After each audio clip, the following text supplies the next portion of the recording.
साल 2023 में शुभमन गिल ने जब रनों की बौछार लगा दी थी तो सभी ने उनको प्रिंस ऑफ इंडियन क्रिकेट कहा था।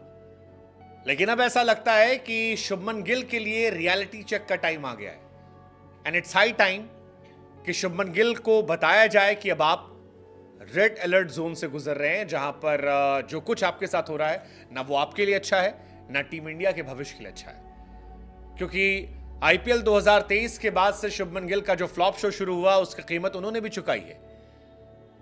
टी20 टीम से उन्हें फर्स्ट चॉइस ओपनर से ड्रॉप कर दिया गया, टी20 वर्ल्ड कप में वो खेलते नजर नहीं आए। उसके बाद अभिषेक शर्मा, ऋतुराज गायकवाड़ को टीम से बाहर करके उन्हें वाइस कैप्टन बनाया गया ताकि वो टीम में खेल सके। परफॉर्मेंस वहां भी बहुत एक्स्ट्राऑर्डिनरी नहीं रही।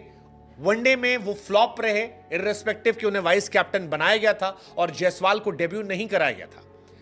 लेकिन सवाल अब टेस्ट क्रिकेट का है, जहां पर शुभमन गिल लगातार फ्लॉप चल रहे हैं। एक अहमदाबाद की पारी हटा दी जाए, बीते साल जहां पर शतक लगाया था तो शुभमन गिल प्रिंस वाला कोई काम नहीं कर रहे और एक बार ये फिर हरकत चेन्नई में दिखाई पड़ी।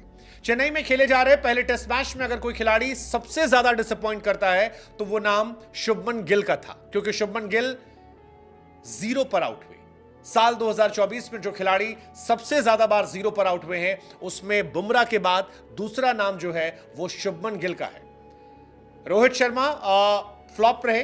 रोहित के बाद 3 नंबर के खिलाड़ी को आमतौर पर यह जिम्मेदारी होती है कि आप अगर ओपनर फ्लॉप होते तो आप थोड़ा सा कंटिन्यू कीजिए, रनों को संभालिए, आपके साथ एक एग्रेसिव बल्लेबाज है। लेकिन जायसवाल खड़े रहे, गिल आए और गिल कब गए पता नहीं चला। विराट कोहली भी खराब शॉट खेलकर आउट हुए, वो भी 0 पर गए। लेकिन शुभमन को लेकर सवाल इसलिए क्योंकि विराट, रोहित ने कम से कम जवानी के दौर में इतने रन बनाए हैं जिसको लेकर उनकी एक लेगेसी है। लेकिन शुभमन के प्रिंस से किंग बनने का करियर जो है वो हाल फिलहाल में शुरू हुआ है और अगर शुरुआत में ही आप इतने फ्लॉप हो जा रहे हैं तो सवाल यह है कि क्या टीम में आपकी जगह सिर्फ दाएं बाएं एडजस्ट करके बनेगी? ये सवाल अपने आप में बरकरार है, क्योंकि शुभमन गिल ना टी20 में ना ओडीआई में 2024 में चले। टी20 वर्ल्ड कप से उन्हें ड्रॉप किया गया था। टेस्ट टीम से भी पिछली बार वो ड्रॉप करने की पोजीशन में आ गए थे। वो तो आखिर में एक पारी में रन बनाए उन्होंने, जहां पर अय्यर नहीं बना पाए, अय्यर बाहर हो गए। और अब शुभमन को यह समझना होगा कि बाहर कई बल्लेबाज हैं जो इंतजार कर रहे हैं। बाहर सरफराज खान जैसा बल्लेबाज है, बाहर मुशीर खान जैसा बल्लेबाज है, अभिमन्यु ईश्वरन है, ऋतुराज गायकवाड़ जैसा बल्लेबाज है और भी बहुत सारे बल्लेबाज हैं जो अपनी बारी का इंतजार कर रहे हैं। वो सिर्फ इसलिए बाहर बैठे हैं क्योंकि शुभमन गिल को प्रायोरिटी के तौर पर टीम में खिलाया गया। शुभमन गिल अगर 2023-2024 की बात करें हम, तो अगर उनके स्टैट्स पर आप नजर डालेंगे तो 21 रन, 5 रन, एक शतक आता है 128 रनों का जो उन्होंने मारा था अहमदाबाद की पाटा पिच पे। उसके अलावा 13 run, 18 run, 6 run, 10 run, 29 run, 2 run, 26 run, 23 run, 0 run, 34 run, 0-0।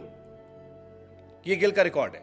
इस साल तीसरी बार वो 0 पर आउट हुए हैं। एक साल में 3 बार 0 या उससे आउट होने वाले बल्लेबाजों की लिस्ट में 6ठे नंबर पर उनका नाम शामिल हो गया है।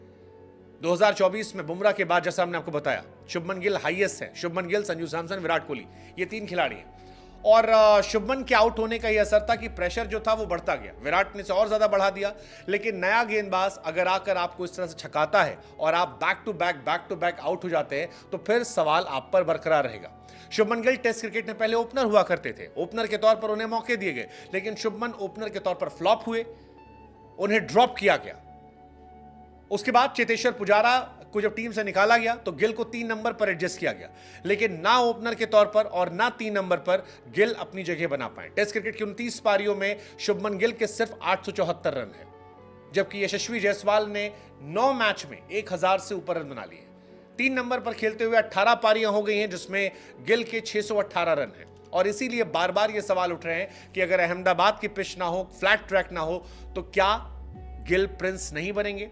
It's high time for Shubman Gill कि वो अपने आप को उस रेड अलर्ट जोन में पाएं और परफॉर्म करके दिखाएं।